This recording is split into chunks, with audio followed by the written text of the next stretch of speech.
Power of observation. நீங்க நடந்துகிட்டே இருக்கும்போது ஏதாச்சும் பாக்குறீங்கன்னா அப்சர்வ் பண்ணிட்டு இருப்பீங்க.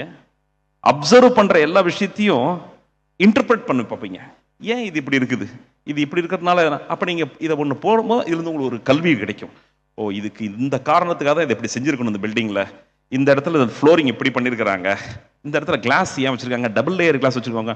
ஓ, இந்த டபுள் லேயர் கிளாஸ்னால தான் காத்து உள்ள வரல. ஏதோ சின்ன சின்னதா இப்ப நீங்க பாக்குற அப்சர்வேஷன் எல்லாத்தையும் இன்டர்வெட் பண்றீங்கல்ல, அது இந்த திருக்குறள் வச்சா தினம் தினம் நீங்க மனசுல வச்சுக்கணும்னு சொன்னா எல்லா மூமெண்ட்லயும் இந்த திருக்குறள்.